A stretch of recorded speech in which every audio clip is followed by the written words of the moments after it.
untuk mendengarkan dengan seksama karena pertanyaan tidak akan kami ulangi. Dan pertanyaan untuk calon presiden nomor urut 2 Bapak Prabowo Subianto. Utang luar negeri adalah instrumen pembayaran yang sah. Namun ada risiko intervensi kedaulatan oleh negara pemberi utang.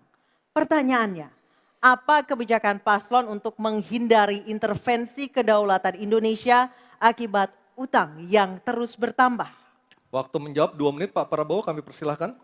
Baik, mengenai utang luar negeri, ternyata Indonesia sekarang hutang luar negeri kita sebagai rasio perbandingan terhadap produk domestik bruto kita salah satu terendah di dunia.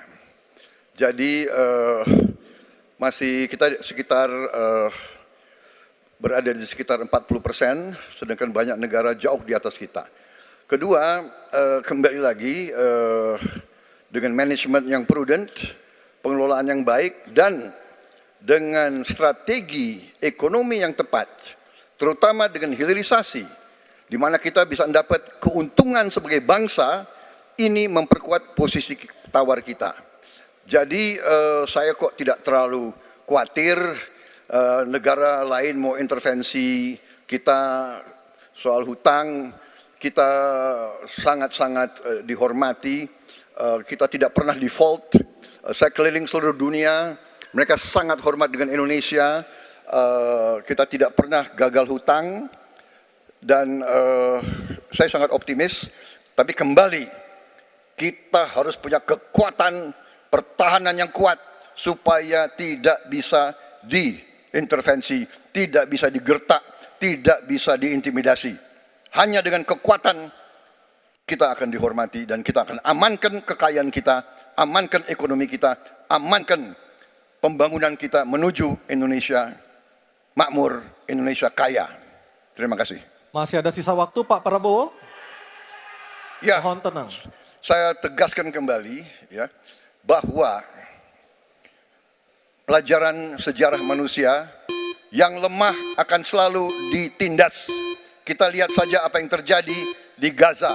Kita tidak boleh lemah, kita tidak boleh. Baik, waktu habis.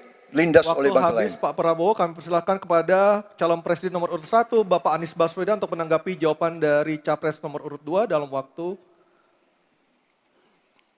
Oke, silakan Anissa. Baik, selanjutnya capres nomor urut 2, jawaban capres nomor urut 2 akan ditanggapi oleh calon presiden nomor urut 3, Bapak Ganjar Pranowo. Kami persilakan Bapak, Anda 1 menit. Kita membaca buku Convention of Economic Hitman dari John Perkin, bahwa hutang-hutang itu memang bisa mematikan. Maka hati-hati kalau mau hutang. Terutama pada infrastruktur yang punya risiko tinggi. Kita mesti hitung betul, kita mesti prudent betul. Karena ini pernah dilakukan dan membuat banyak negara kolaps karena hutang. Namun demikian, kalau mau pakai kekuatan dalam negeri, artinya wajib hukumnya kita mendorong ekonomi tumbuh 7%, kemudian govern berjalan bisa dengan baik, maka ICOR bisa turun 4%, dan kemudian kita mesti betul-betul anti korupsi. Kalau itu tidak dilakukan, maka tidak akan tumbuh ekonomi yang ada di tempat kita. Ease of doing business mesti dilakukan. Hanya saja memang kalau kita bicara pada industri pertahanan kita, mesti kita kuatkan industri dalam negeri. Jadi mohon maaf kaitan dengan hutang, no utang, no usang. Sehingga alutsista kita betul-betul kita lakukan transfer of teknologi dari dalam negeri. Waktunya habis. Waktu sudah habis. Mohon tenang, mohon tenang, mohon tenang. Sekali lagi mohon tenang. Kami persilakan kepada calon presiden nomor urut 1, Bapak Anies Baswedan, menanggapi jawaban dari capres nomor urut 2 dalam waktu 1 menit, Pak Anies. Sebaiknya disebutkan berapa persentase yang ideal, Pak, untuk kita di Indonesia. Kalau hanya mengatakan bahwa kita termasuk yang terbaik, berapa angkanya? Menurut hemat kami, kita harus bisa mencapai maksimal angka 30% dari GDP. Sehingga kita aman di situ, di bawah 30%. Dan itu caranya apa? Dengan satu, menata hutangnya, yang kedua memperbesar GDP-nya. Yang tidak kalah penting adalah melakukan pengembangan skema-skema yang lebih kreatif dalam mencari hutang luar negeri, termasuk pelibatan swasta. Lalu memastikan bahwa ada perluasan wajib pajak yang harapannya nanti akan memperkuat juga GDP kita. Di samping mengurangi kebocoran pajak. Dan hutang-hutang yang kita gunakan, untuk aktivitas produktif. Jangan hutang itu digunakan untuk kegiatan yang non produktif. Misalnya, hutang dipakai untuk membeli alutsista bekas oleh Kementerian Pertahanan. Itu bukan sesuatu yang tepat. Justru kita harus sebaliknya yang kita kerjakan. Baik. Terima kasih. Harap tenang dulu.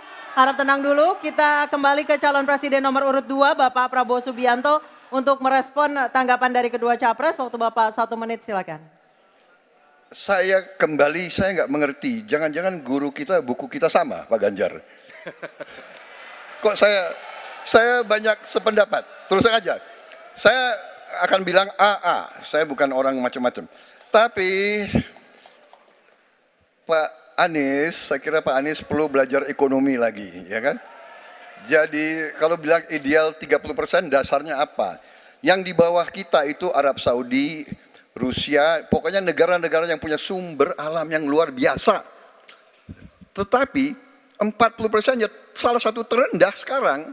Jadi kalau kita mau bangun industri, tadi saya setuju sebagian dari yang Bapak sampaikan. Oh iya, kenapa? Yang penting utang itu produktif. Itu saya setuju. Tapi kita bisa sampai 50%, tidak ada masalah. Kita tidak pernah default. Kita tidak pernah default. Kita dihormati di dunia. Baik. Terima kasih. Baik, terima kasih.